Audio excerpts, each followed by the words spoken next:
right, Congress is, they're coming down to the wire here on a number of things. I've got the continuing resolution that has to be passed before they leave tomorrow. They'll be recessing until after, or they'll be leaving, till after the election when they come back for what will most likely be a very, very contentious lame duck session. We're going to be talking about that later. But for now, this morning, the Republican Study Committee released a list of principles based around the framework that conservative policymakers must work to restore the American family. I think it's a great presentation they've made in terms of policy proposals, all based upon the family. It's a 12-page document, so there's plenty to consider. But the bottom line is that Republicans fought against lockdowns.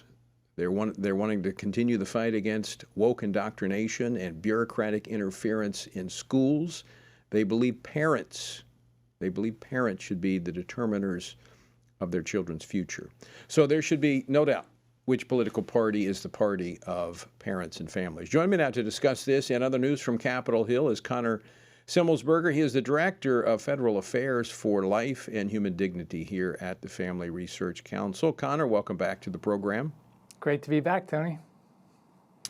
All right, so before we get into the highlights of the family plan, what's the latest on the continuing resolution? Yeah, so the continuing resolution that will extend our federal funds out to December 16th, that's the deadline they've picked, just passed through our Senate, so that's just some recent news. The vote total there was 72 to 25, so bipartisan senators came together to pass this spending bill, and now it heads over to the House, which is going to be in session through tomorrow to get that done, and it looks like they will, in the nick of time, get our government funding extended out through December with the deadline wrapping up tomorrow. And of course, not much of an issue there in the House as to whether or not it'll pass, probably strictly along party lines with maybe one or two Republicans voting for it. But the Republicans do not have enough votes in the House to stop it. Yeah, that's correct. And what a lot of senators objected to and a lot of Republicans in the House is that they extended this continuing resolution only to December 16th. So Republicans feeling good about their prospects this election could have the opportunity to write this year's funding bills come January, but instead it's going to set up a really contentious fight with only a few weeks left in the year, right in December. And as we all know, Tony, as we talked about in Lame Duck, these continuing resolutions or these big spending packages can be vehicles for some bad things to get snuck into them.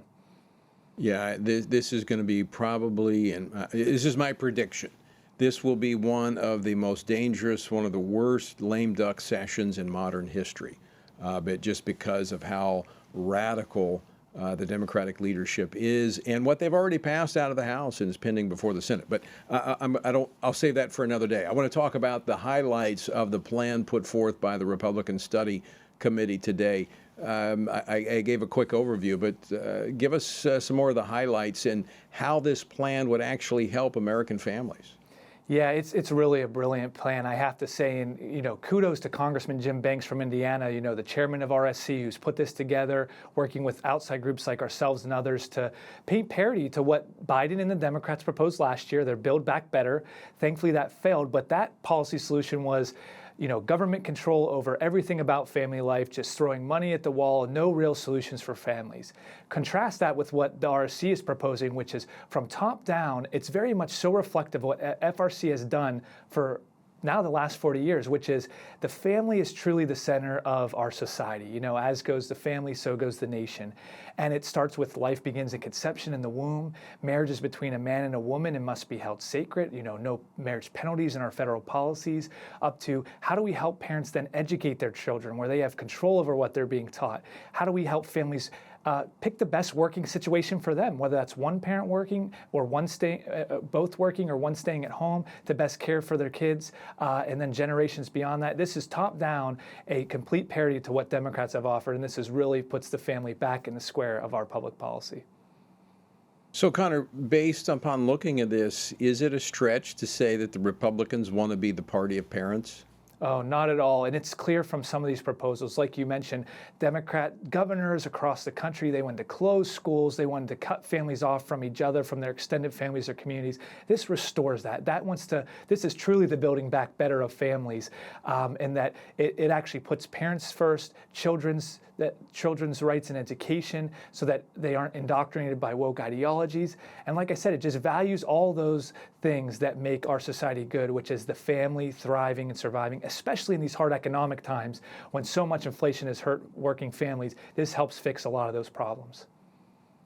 Not only taking on the economic issues, but they're not afraid in this proposal to take on these crazy ideological battles over gender. Biological men shouldn't be in women's spaces, competing in girls' sports.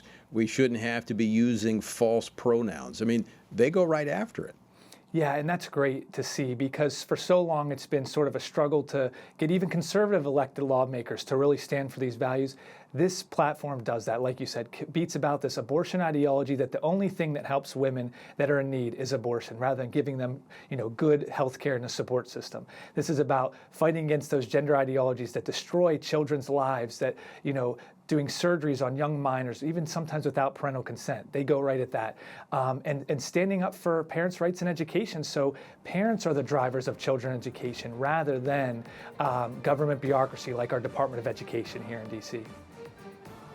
Well, Connor, thanks for the update. Some good news, and hopefully we'll see some of these policies actually become law in the years ahead. That's right, Tony.